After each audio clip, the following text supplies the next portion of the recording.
자, 오늘 9월 22일 화요일 시장 마감했습니다. 오늘 시장까지 분위기가 만만치가 않았습니다. 최근 5거래일 동안 쉴 새 없이 떨어지고 있는데, 이런 하락장은 오랫동안 이 주식시장에서 경험을 해봤다면 지금 시장은 좋지 않지만 충분히 익숙해질 수가 있으며 대응을 충분히 할 수 있는 영역의 시장이기 때문에 어차피 주식을 하면서 주기적으로 겪어야 되는 시장이라서 이런 하락장에 적응을 해줘야 됩니다. 이전 영상에서도 제가 자세하게 설명을 해드렸는데 지금 시장 분위기를 회복하기 위해서는 최근 음봉의 몸통이나 아니면 상단을 회복해줘야지 그 뒤에 단계별로 좋은 흐름을 기대할 수가 있습니다. 하지만 그게 아니라 회복해주는 척했다가 무너지거나 회복에 실패하거나 회복을 유지하지 못하거나 그런 상황이 된다면 당연히 자연스럽게 계단식 하락이 나올 것입니다. 이렇게 주기적으로 폭락장이 찾아오는데 아마 그전 패턴 때문에 지금 시장을 봤을 때 무조건 싸게 살 기회다라 생각하시는 분들이 많을 겁니다. 자, 지금이 과연 싸게 살 자리인지 그전 패턴 보시면은 이렇게 급락했다가 그대로 반등이 나왔습니다. 그전에도 급락했다가 반등, 급락했다가 반등. 그러니까 그전 패턴만 보더라도 지금 상황을 봤을 때 싸게 사고 싶은 욕구가 생길 수밖에 없습니다.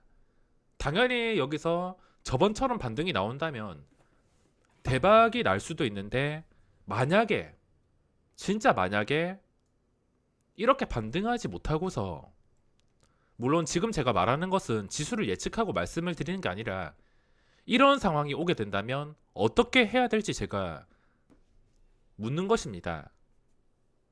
반등할 줄 알았는데 이 떨어지는 칼날 내가 바닥인 줄 알고 샀는데 지하실까지 가게 된다면 그때는 어떨지 한번 생각을 해보시기 바랍니다. 이 주식시장이 무조건 폭락이 오는 건 아니지만 이렇게 주기적으로 좀 무서운 시장이 형성될 때가 있습니다. 이렇게 1차 하락 나왔다가 2차 하락 나왔다가 3차 하락 나왔다가 그냥 단순히 반등할 때도 있지만 좀 무섭게 떨어지는 경우가 분명히 주기적으로 이 시장에 나오고 있습니다. 이렇게 주기적으로 무서운 시장이 형성되고 있는데 월봉만 보더라도 알 수가 있습니다. 그냥 단순한 조정인 줄 알았는데 폭락, 그리고 폭락 이런 시장이 주기적으로 나오고 있습니다. 물론 지금 바로 반등이 나와주고 그전 패턴처럼 똑같이 반등이 나와준다면 지금 떨어지는 칼날을 잡는 사람이 승자겠지만 반등하는 게 아니라 폭락이 돼버린다면 그때는 감당할 수가 없습니다. 그전처럼 반등한다면 당연히 돈을 버는 것이겠지만 이렇게 떨어질 때마다 계속 사는 것을 반복하게 된다면 언젠가는 이런 식으로 심하게 물린다는 것입니다.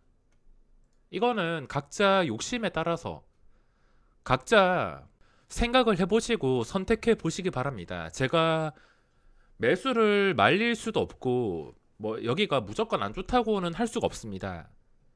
반등할지 아니면 반등하지 못할지 저도 당연히 알 수가 없습니다. 그걸 안다면 선물 옵션에 몰빵을 하지 단타를 치지 않습니다. 제가 생각하는 것은 이렇게 떨어질 때마다 잡아서 반등이 나오면 다행이지만 만약에 주기적으로 찾아오는 이런 폭락장이라면 어떻게 해야 될지 한번 생각해 보시기 바랍니다. 맨날 떨어질 때마다 잡아서 이게 바닥인 줄 알았는데 반등하면 대박. 성공시켰습니다. 성공시키고 계속 바닥에 잡는 거 성공시켰습니다. 이게 언제까지 성공한다고 생각하지 마시기 바랍니다. 언젠가는 폭락장이 찾아올 것이고 물론 저도 지금이라 할 수 없습니다. 지금도 반등이 나와서 다시 아무 일 없었다라는 듯이 900포인트 회복해주고 그 이상 상승이 나올 가능성도 있지만 언젠가 한번 크게 미끌리면은 엄청난 손실이 발생한다는 것입니다. 마지막으로 말씀을 드리지만 쉽게 생각해 보시기 바랍니다. 떨어질 때마다 개인 투자자가 매수해서 이게 다시 무조건 반등한다면 돈 못 벌 사람 없습니다. 하지만 이게 계속 맞아 떨어진다 하더라도 언젠가는 좀 심한 폭락장이 나온다는 것. 저도 이게 싫어서 떨어지는 칼날을 잡지 않습니다. 한 번, 두 번, 세 번. 뭐 지금 사서 성공시킨다 하더라도 다음에 또 떨어질 때 잡을 것이고, 결국에 이게 반복되다가 고점에 제대로 물려서 반토막 나고 마이너스 70% 가고, 그런 상황이 싫어서 저는 떨어지는 칼날을 잡지 않습니다. 이런 시장에서 어떤 종목을 매매해야 될지 설명드리겠습니다. 저 같은 경우에는 오늘 시장 그냥 잠깐 매매하고 쉬었습니다. 계속 누워서 쉬었는데 요즘에는 오전에만 좀 집중하고 관심 종목이 있다면은 좀 누워가지고 핸드폰으로 보면서 중요한 자리 근처까지 올 때마다 그때만 잠깐 컴퓨터에 앉아서 집중을 하지, 요즘에는 그냥 잠깐 매매하고서 쉬고 있습니다. 오늘 오전에 이렇게 VI가 시장이 안 좋아도 걸리게 되어 있는데 그 중에 신테카 바이오란 종목이 VI가 걸렸습니다. 이 종목을 매매했는데 우선 매매하게 된 이유가 그 전에 정말 강했던 종목입니다. 이렇게 강했던 종목이 좀 며칠 동안 거래량 없이 이렇게 무너지게 되면은, 무너진 다음에 거래량을 통해서 반응이 왔을 때 그날은 좀 강하게 반응이 나올 가능성이 상당히 높습니다. 물론 제가 첫 번째 VI가 걸리기 전에 발견해서 공략을 한 게 아니라 첫 번째 VI가 뜨는 것을 보고서 이 VI가 걸렸던 가격을 계속 지켜주는 것을 보고서 들어가서 수익을 냈습니다. 자, VI가 걸린 다음에 자, 대충 이쯤이 걸린 가격인데 걸린 가격에서 좀 떨어졌다가 강력하게 지지를 해주고 나서 지켜주니까 이런 식으로 시세가 나왔습니다. 시세가 나올 수 있었던 이유가 그 전에 강력했던 종목이기 때문에, 그래서 이런 시세가 나왔습니다. 물론 시세가 나온 다음에 그게 유지가 될지는 모릅니다. 근데 제 경험상 보통 이런 종목들은 잠깐 반응이 나왔다가 윗꼬리를 좀 길게 다는 종목들이 많습니다. 그래서 적당히 먹고 빠졌으며 여기서 수익을 내고, 그리고 시젠도 시초가 위에서 계속 거래가 되어서 이 종목도 공략을 했지만 수수료 세금만 세게 내고서 나왔습니다. 좀 여러 종목을 오늘 같은 시장에서도 공략을 하긴 했지만 수수료 세금만 납부하는 경우가 상당히 많았습니다. 자, 이런 하락장에서 어떤 종목을 공략하냐면 저 같은 경우에는 그 전에 강했던 종목이거나 아니면 시초가 위에서 놀아주거나, 뭐 항상 똑같습니다. 폭락장이라 하더라도 항상 시초가 위에서 놀아주는 종목이 있기 때문에 제가 맨날 이 시초가에 대해서 강조를 드리는 것입니다. 지수도 마찬가지. 시작 지수가 플러스로 시작했지만 시작 지수를 지켜주지 못하니까 이런 결과가 나왔습니다. 좋았다면 당연히 시작 지수 위에서 계속 거래가 되었을 텐데, 외국인 기관 매도가 나오든 말든 계속 증시는 반등했을 텐데 안 좋았기 때문에 당연히 이런 식의 결과가 나왔습니다. 제가 시초가를 강조하는 이유가 단순하지만 강력하고 당일 단타 매매를 할 때 가장 기본적이고 정말 강력한 중심이 되는 가격이기 때문에 맨날 강조드리고 있습니다. 제가 괜히 그냥 반복해서 말을 하는 게 아니라 진짜 중요하기 때문에, 이걸 기초로 하기 때문에, 그래서 이렇게 지겹게 말씀을 드리고 있으며, 제가 뭐 화려하게 설명하거나 뭐 이것저것 좀 복잡하게 설명하지 않는 이유가 여기에 모든 답이 있기 때문입니다. 제가 돈을 벌지 못하는 방법에 대해서 뭐 이것저것 지어내서 말을 할 수도 없고, 진짜 중요한 것을 설명을 드리는 것이기 때문에 좀 반복적으로 설명을 드렸을 뿐입니다. 그리고 하락장에서 공략할 만한 게, VI가 걸렸는데 그게 하락하던 종목 중에 오늘 박셀 바이오랑 TY 홀딩스가 있습니다. 시초가 아래에 있지만 이 두 개가 오늘 이슈가 있었던 종목인데 신규 상장과 분할 상장인데, 이 두 개 종목 다 장중에 VI가 걸렸습니다.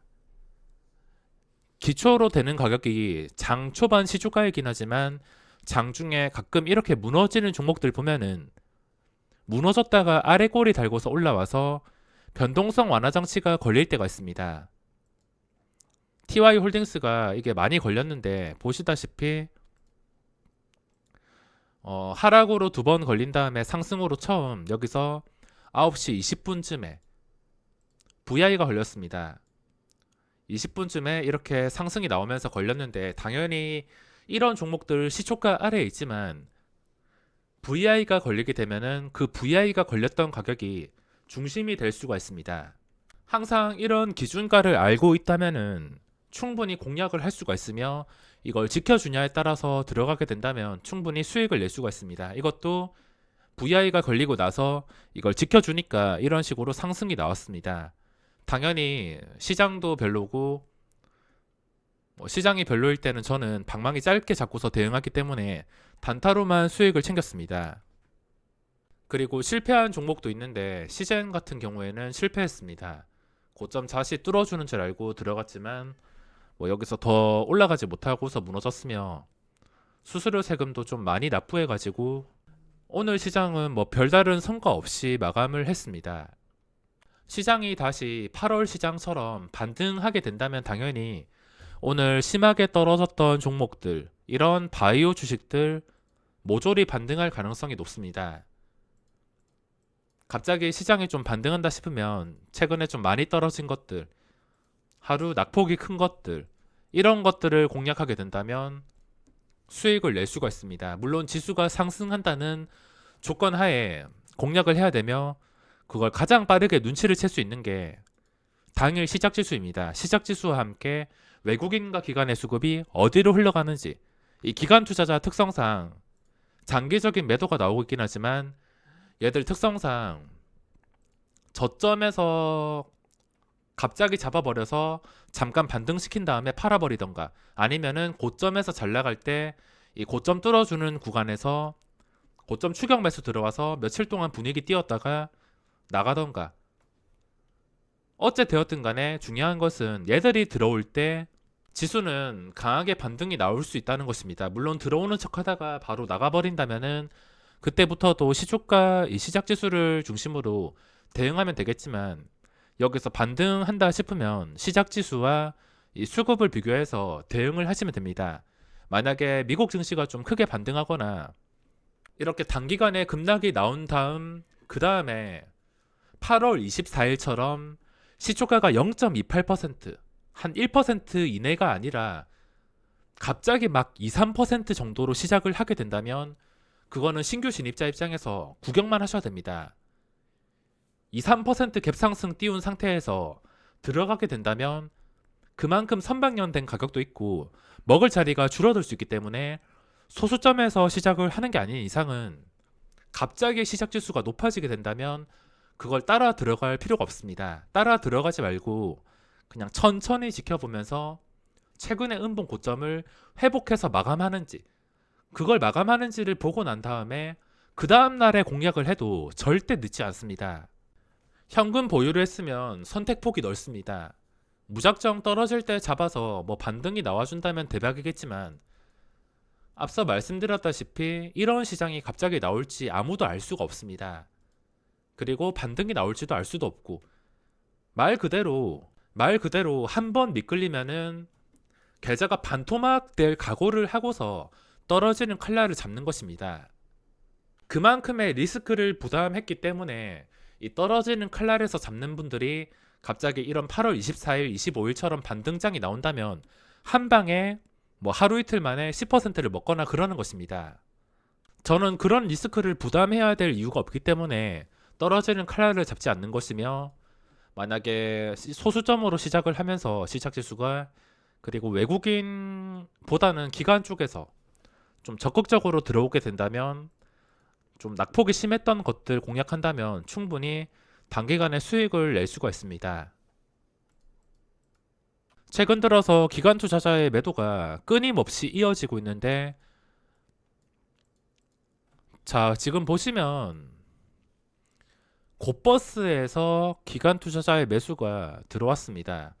금융 투자 쪽에서 이런 ETF 상품들 많이 공략을 하지만 여기 상위에 곧버스가 잡혔습니다. 이게 쉬운 일이 아닌데, 이름을 보는 게 흔하지 않은데 요즘에 곧버스가 좀 잡히고 있습니다. 계속해서 기관 투자자가 곧버스 쪽으로 들어오고 있으며, 그리고 오늘 시장이 별로였음에도 포스코가 기관 투자자의 쌍거리 수급으로 인해서 이렇게 상승이 나왔습니다.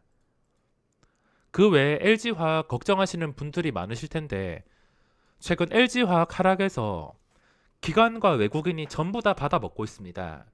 이 종목 많이 궁금해하실 텐데 오늘 상승으로 마감을 하였고 이게 반대로 개인 투자자만 받았더라면 또 저점을 깨냐에 따라서 좀 심하게 하락이 나왔을 텐데 그래도 외국인과 기관 쪽에서 꾸준하게 받아먹고 있습니다. 이렇게 될 경우에는 첫날 처음이라고 따지면은 수요일 장 마감 전인데 그래도 모두가 아는 선반영이 되었을 때가 9월 17일 시초가입니다.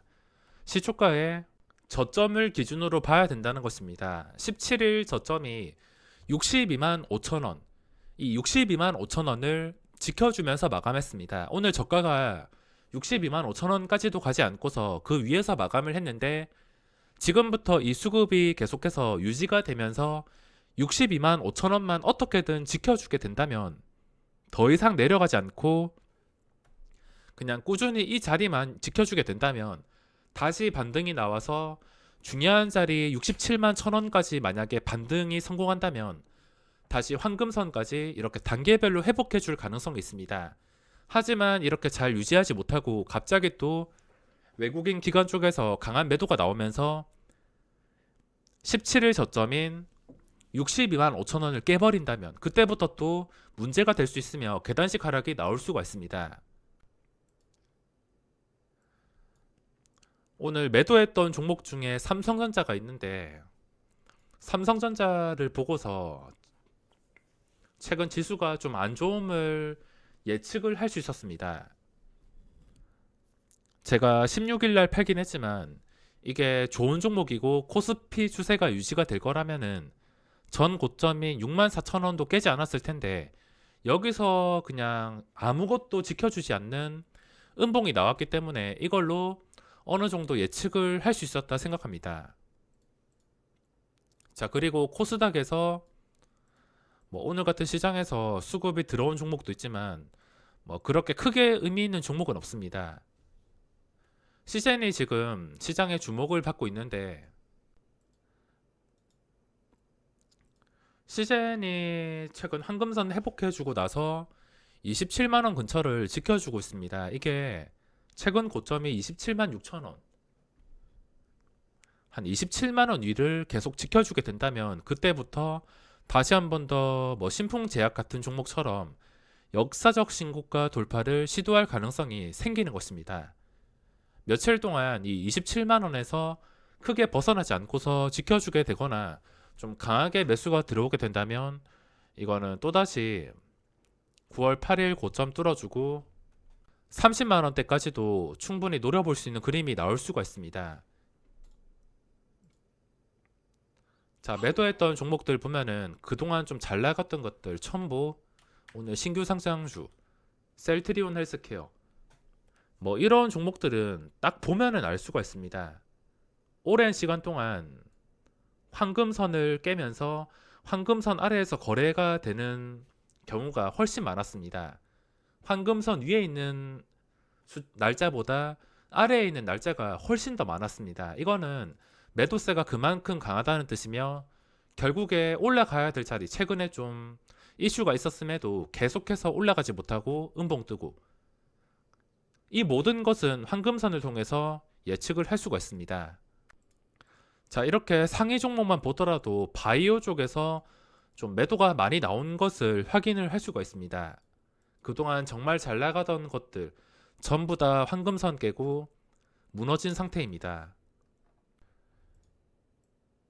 자, 이제 곧 시간의 거래 들어갈 텐데 시간의 거래에서 레버리지 그리고 고버스 쪽에서 매수세가 약간 쌓여 있습니다. 시간의 거래는 1% 이상 움직이는 게 아닌 이상 크게 의미는 없다 생각하며 아까 초반에 말씀드린 중요한 부분 다시 한 번 더 반복해서 설명드린다면 시작 지수가 소수점이어야 됩니다. 소수점에 수급이 좀 좋게 들어오면서 시작 지수 위에서 놀아줄 때 낙폭주를 충분히 반등을 노릴 수가 있습니다. 하지만 잠깐 매수하는 척 했다가 시작 지수 위에서 거래가 되는 것을 보고 들어갔는데 그 순간 갑자기 기관 투자자 매도가 좀 크게 나온다거나 아니면 또다시 지켜주지 못하거나 뭐 한 번 깼다 하더라도 바로 반등이 나온다면 상관없는데 또 위협적인 그림을 그려준다면은 그때는 손실을 최소화하는 게 좋습니다. 일단 튀고 나서 시작 지수 뭐 위에서 거래가 돼서 접근을 했는데 만약에 시작 지수를 깨버린다면은 일단 도망가고, 깨버리고 나서 뭐 잠깐 급락이 나왔는데 그걸 버텨준 다음에 올라와서 다시 시작 지수 위에서 계속 거래가 된다면 또 그때는 매수 타이밍이 될 수가 있습니다. 이거는 이 특정한 상황이 한 개만 있는 게 아니라 이 여러 가지 상황들이 변수가 될 수 있기 때문에 실시간 상황에 따라서 이 시작 지수를 기본으로 대응을 해줘야 됩니다. 지금 종목 분석은 크게 의미가 없으며 그냥 당일 시초가 위에서 강한 종목만 공략할 생각입니다. 나중에 지수가 반등이 나왔으면 좋겠고, 상황에 따라서 좀 중요한 상황이 오게 된다면은 그때 영상을 남겨드리겠습니다. 그럼 이번 영상은 여기서 마무리하겠습니다.